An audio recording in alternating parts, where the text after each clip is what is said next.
भारत में मुस्लिम समुदाय जितना सुरक्षित है शायद दूसरे किसी देश में नहीं, और शायद उस कुवैत में नहीं जिस कुवैत को लेकर लगातार हैशटैग चलाए गए थे और ये कहा था कि कुवैत ने हमारे देश का बायकॉट करने का इरादा बना लिया है। जब से नुपुर शर्मा का विवादित बयान चर्चाओं में आया था, कुवैत ने उन सभी भारतीयों पर एक्शन लिया है जिन भारतीयों ने जुमे की नमाज के बाद कुवैत के फहील इलाके में एक जोरदार प्रदर्शन किया था और ला इलाहा इल्लल्लाह के नारे लगाए थे, साथ ही नाराए तकबीर अल्लाहु अकबर के नारे लगाए थे। जिसके बाद कुवैत ने बड़ा एक्शन लेते हुए उन सभी लोगों को जो भारत से हैं, पाकिस्तान से हैं, बांग्लादेश से हैं, वापसी का इरादा बना लिया है। जी हाँ, उन सभी को उनके देश वापस भेजा जाएगा। भारतीयों को भारत भेजा जाएगा, बांग्लादेशियों को बांग्लादेश भेजा जाएगा और पाकिस्तानियों को पाकिस्तान भेजा जाएगा, क्योंकि उन्होंने कुवैत के फहील इलाके में अल्लाहु अकबर के नारे लगाए।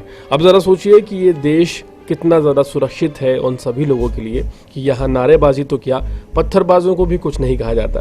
यहाँ तस्वीरें देखने में सामने आती हैं जहाँ एक आर्मी का जवान, एक सुरक्षा बल का जवान, जिसके हाथ में ऑटोमेटिक गन होती है, लेकिन वो पत्थर झेलता है, वो गन नहीं चला सकता, वो पत्थरों को बर्दाश्त करता है।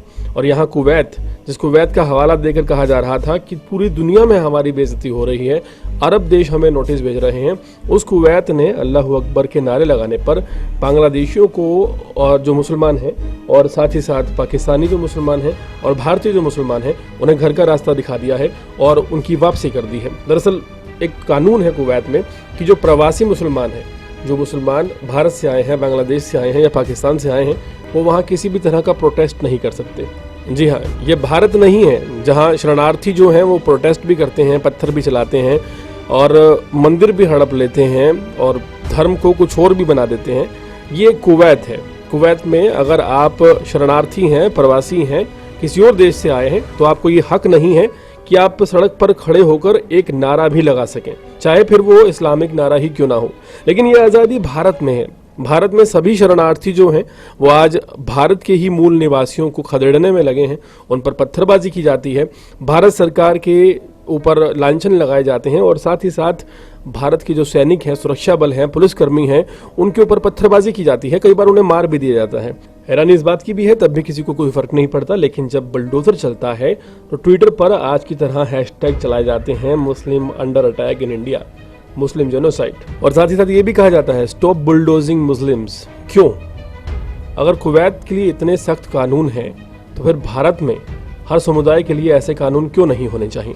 हाल फिलहाल ये करारा तमाचा है उन सभी लोगों के लिए जो इस्लाम की दुहाई देते हैं और इस्लामिक कंट्रियों की दुहाई देते हैं। जिस इस्लामिक कंट्री की कुवैत की दुहाई दी जा रही थी, उसी इस्लामिक कंट्री ने धक्के मारकर उन लोगों को निकाल दिया है जिन्होंने वहाँ पर अल्लाहु अकबर के नारे लगाए थे। इससे ज़्यादा शर्मनाक बात नहीं हो सकती और इस बात से समझ आ जानी चाहिए लोगों को कि भारत कितना बेहतर देश है और कितना बर्दाश्त करता है।